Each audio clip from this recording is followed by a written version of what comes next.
Bisan pa man sa nagkamodernong panahon, padayon gihapong nagpabilin ang Beast Rock Band. Sama sa music band nga Table 45, padayon nilang ipaambit ang pagtukar sa mga Visayan rock songs taliwas sa nitumaw nga mga modernong music genre. Gawas nga ma-showcase ang ilang talento, tinguhag yapon nila nga mauhag mga subuanon nga pabiling mosuporta sa mga local artist.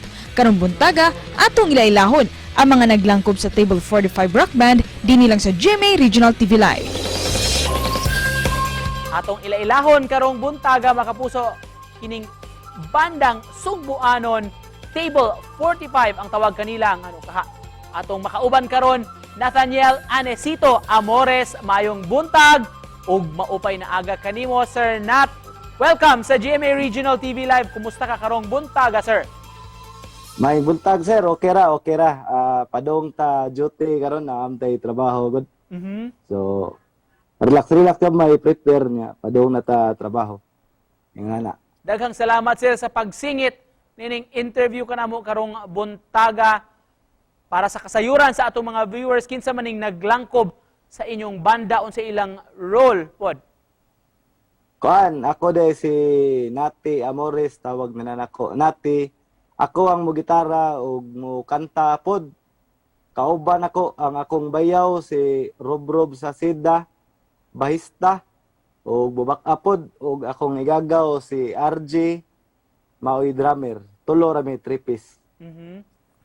Unsang tuiga man mo na create sa usa ka nahim na umol bali, sir? Unsang tuiga mo nga na umol usa ka banda ug nganong ginganlan mag Table 45? Kuan, nagsugod mi as barkada ming tulo. Magsige ra mi kuyog-kuyog niya.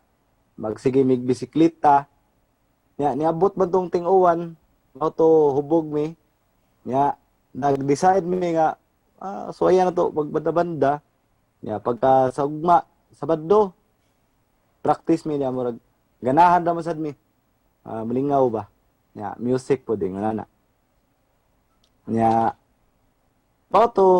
Wala may pangan among banda.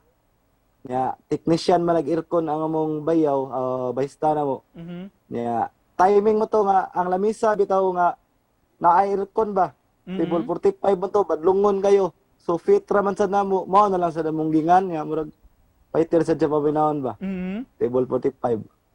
Unsa may kasagarang music ninyo sa Table 45 ug nganong mao man kini inyong gipili?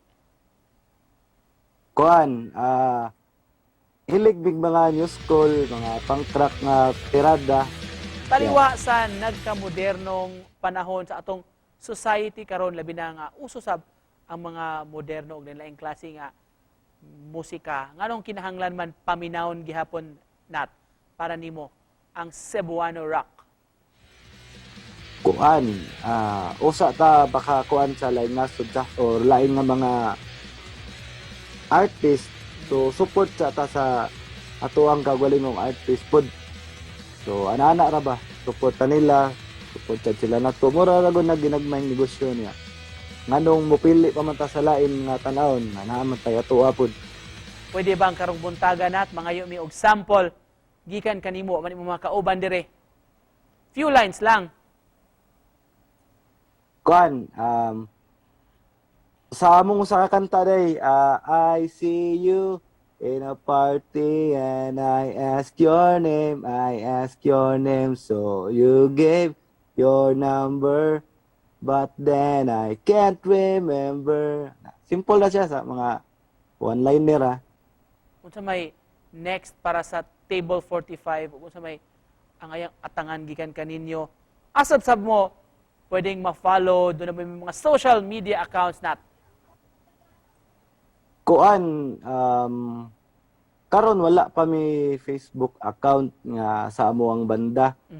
Pero ma-contact rami through sa kuan Chainsaw Records. Mao man ay ara mi tig-recordan og mag-practicean pod. Chainsaw Records ni Glenn Alonso. Plano po na mo basi karong tuiga maka record tag daghang kanta.